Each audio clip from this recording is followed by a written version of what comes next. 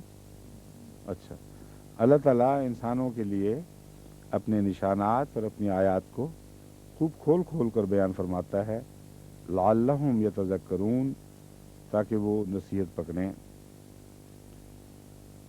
وَيَسْأَلُونَكَ عَنِ الْمَحِيضِ، اور حائضہ عورتوں کے متعلق وہ تجھ سے سوال کرتے ہیں، قُلْ هُوَ اذن، تو کہہ دے کہ یہ ایک تکلیف دہ حالت ہے۔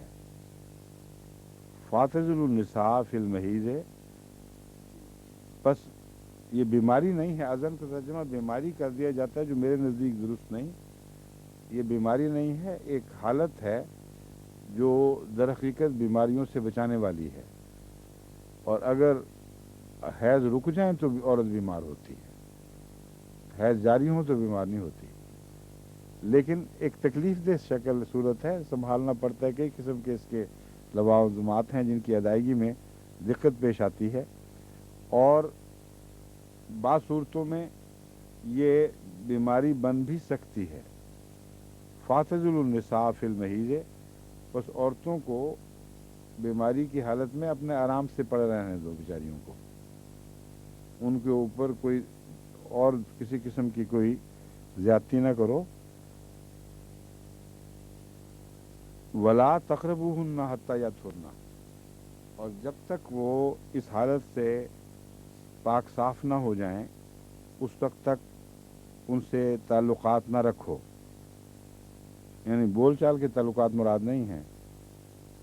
فَإِذَا تَطَهَّرْنَ فَأْتُوهُنَّ مِنْ حَيْثُ أَمَرَكُمُ اللَّهُ، اب یہاں پہلے ہے یطہرنا، یہاں تک کہ جب تک وہ اس حالت سے پاک صاف نہ ہو جائیں۔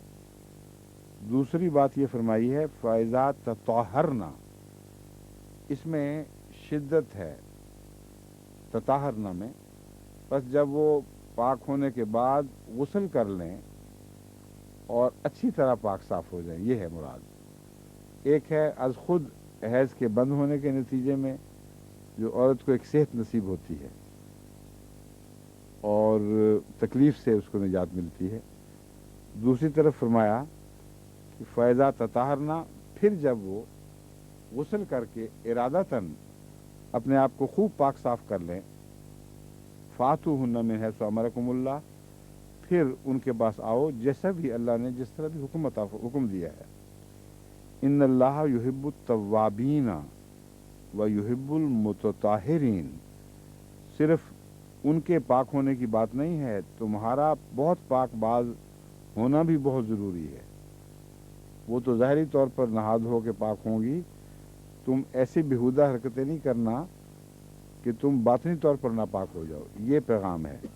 ان اللہ یحب التوابین، اللہ تعالیٰ توبہ کرنے والوں سے محبت فرماتا ہے، ویحب المتطہرین، اور ان سب لوگوں سے، اور یہاں مذکر کا صیغہ ہے اس لیے اول مرد مراد ہیں مگر عورتیں بھی داخل ہیں، جو غیر معمولی کوشش ارادے کے ساتھ پاک رہنے کی عادت رکھتے ہوں، جسمانی لحاظ سے بھی اور روحانی لحاظ سے بھی اللہ ان سے محبت فرماتا ہے۔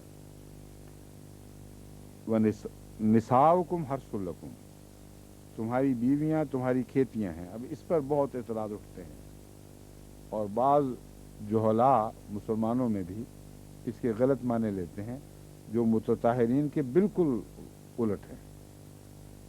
لفظ تطہیر طہر کا جو مضمون ہے اس کا حضرت لوط کی قوم کے حوالے سے ذکر ملتا ہے، اور وہ طعنے دیتے تھے حضرت لوط کو کہ یہ متطہرین ہیں، جس کا مطلب ہے کہ ان کے مسلک سے مخالفت رکھنے والے اور انکار کرنے والے